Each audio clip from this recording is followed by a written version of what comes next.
Hi everybody, Mitch Germain, aka Serenity Spark Monkey here, and I just want to bring you, this is my, uh, I guess you could call it my, uh, Fortune Fairy deck. um, uh, Disclaimer, Curly Carbide is not one of my favorite, not one of my favorite characters in all of Yu-Gi-Oh! She's okay, but I honestly just get really sick of the whole reporter trope, especially in Yu-Gi-Oh, which they've done just a nauseating amount of times, in my opinion. um, yeah, just that archetype of Yu-Gi-Oh just not entertaining to me at all. And yeah, okay, to start, here we go. I got two morphing jar, two, sort of just a for draw power, I guess, and two, I guess this deck needs a lot of protection. So, and this also helps not only get rid of the opponent's monsters, it also uh, helps set up sacrifices for this deck's ultimate boss. So, um, yeah.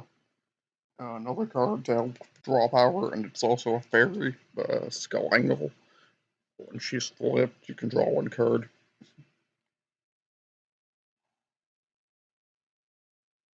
Next card is Reverse Glasses. Once activated, you can cut the attack points of all face-up monsters in the field in half until the end phase. It's pretty nice, I guess. Never useful this deck, but I guess if you can somehow get a powerful defense on the field, you can, I guess, protect yourself that way by cutting a monster's attack points in half that's going to attack it. This deck doesn't have much use for that, I guess, but um, next is another flip monster, Crystal Seer. You can uh, excavate the top two cards of your deck, then add one of them to your hand, then place the other on the bottom of your deck. Just very nice card. I use it in my Exodia deck, actually, in Legacy of the Duelist. When terraforming.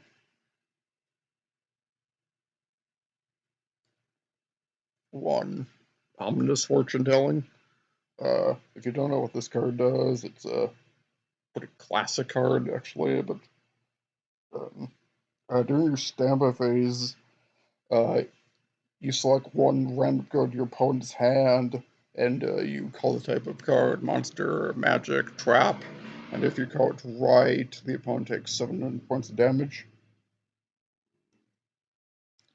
This card can only be activated once per turn, so it doesn't really help to have multiple. One Pot of Avarice. Uh, Place 5 monsters in your graveyard back into your deck, shuffle it, then draw 2 cards. It's a really nice card. I like the trap equivalent a bit more just for artwork. And you can recycle like any 5 cards in your graveyard. It doesn't need to be monsters. But downside of that one is just like Jar of Greed with Jar of Avarice. You can only draw 1 card, but yeah, Pot of Avarice is pretty cool too if you just need monster power. One reasoning. This card, uh, your opponent calls a monster level, then you pick up, not draw, cards from the top of your deck until a monster is picked up, and if that monster is the level that your opponent uh, called, all cards picked up are sent to the graveyard. But if it's not the level they called, you can special summon that monster, and then you send all the other cards to the graveyard. So either way, you're losing all of the spell trap cards you picked up, but Yeah.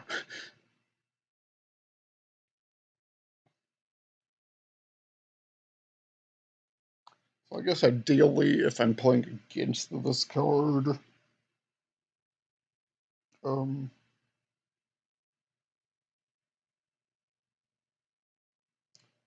I would try to, I guess, pick a mods. I would try to pick a level that I know the opponent is playing a lot of. Like, if I know they're running a lot of level 8s, I would guess level 8 to try and make them dump at least one of those into the graveyard. It's not a foolproof plan, but this card is one lucky punch. You see the king of behemoths right there being attacked by a rescue cat, which is pretty funny. Um, this card's effect is once per turn, when the opponent declares an attack, you can toss a point 3 times. The result is 3 heads. You can draw 3 cards, but if the result is 3 tails, destroy this card. And if this card is destroyed, you lose 6,000 life points. So yeah, nothing happens if you get one or two of one result. You have to get 3 of or nothing at all. Yeah, pretty risky card though. Currently uses this in Duel Links, which is the only reason I picked it, and I just think the artwork is fun.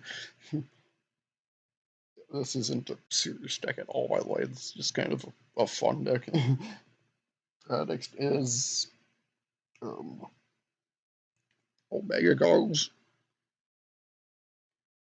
Its effect is you can only equip to a monster you control. Once per turn, you can look at one random card in your opponent's hand, and the equipped monster cannot attack the turn you activate this effect. So basically, once per turn, you can see one card in your opponent's hand at the cost of not being able to attack. So it's pretty useful, I guess, if you don't mind not attacking. Magical Mallet, just put any cards you don't want in your hand back into your deck and draw the same number of cards. It's a lot more useful than Reload, in my opinion. I use this in a lot of decks that require draw power, actually. This is super useful for Fortune Fairies. Next is Earthbound Whirlwind. If you control an Earthbound Immortal, you can destroy all magic cards your opponent controls. You see here Aslla Piscu on the artwork, which is kind of the only reason I put this in the deck.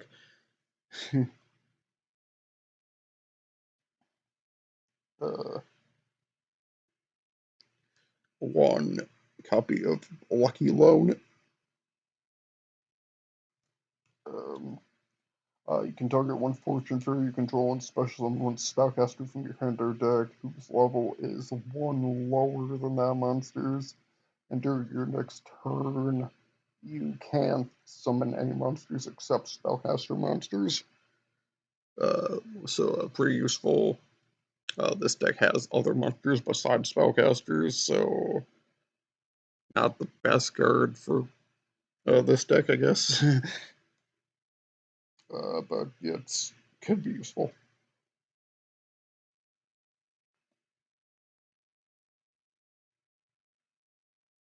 2 copies of Miracle Stone. Uh, you can only control 1 Miracle Stone, but all Spellcaster monsters you control get 500 attack and defense for each Fortune Fairy monster you control with different names. And once per turn, when the attack is declared involving a Fortune Fairy monster, you can draw 1 extra card. So more draw power and yeah, really useful card for the Fortune Fairies. I like that this card also shows at least 4 of them, N and Who being probably my favorites. Next card is one unacceptable result. Hikari and N are in this artwork.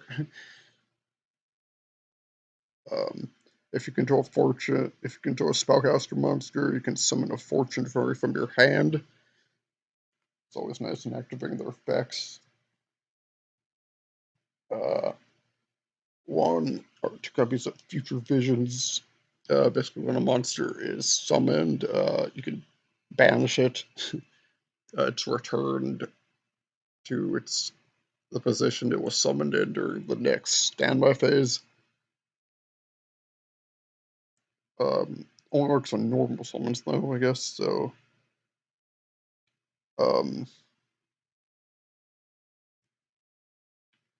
yeah, they're returned in attack positions, which makes sense if they can only be normal summons. So yeah, I used this with Aslla Piscu's effect actually, just like Curly did against Sayer in the anime to inflict massive burn damage. Uh, one more unacceptable result. So I'm actually running 2 of those. Solitaire Magician.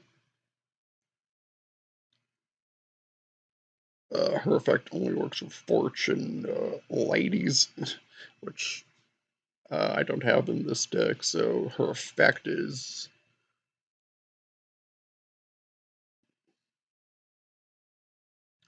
honestly useless, but she has a nice 1600 attack points. So she's kind of the beat stick of this deck if I don't count the main boss. Then we got 3 copies of Fortune Lady, Fortune Fairy, and rather, I just really like her. She's really cute. Um, her all the Fortune Fairies have the effect of when you draw this card, you can reveal and special summon it from your hand. Their her unique effect when special summoned from the hand is you can target 1 card your opponent controls and destroy it. So yeah.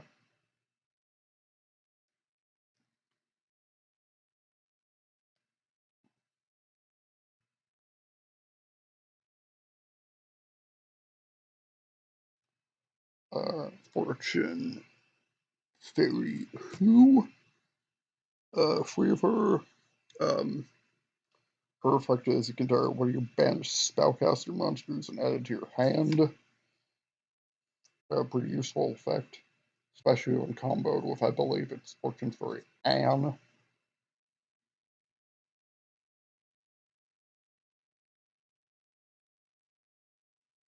Fortune Fairy Chi, when she's special summoned from the hand, you can make both players draw 1 card. Pretty useful when getting out other Fortune Fairies.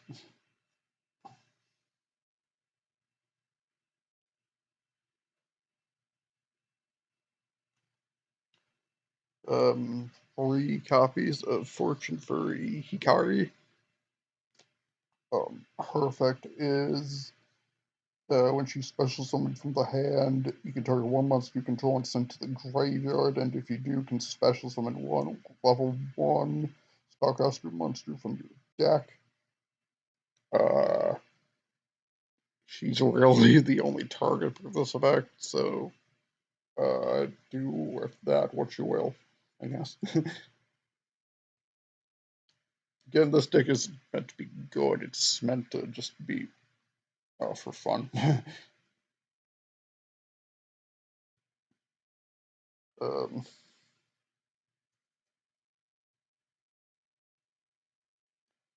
Fortune Fairy, and she can banish 1 spellcaster monster from your deck when she's summoned from the hand. Her effect is honestly probably the most useless, other than Hikari.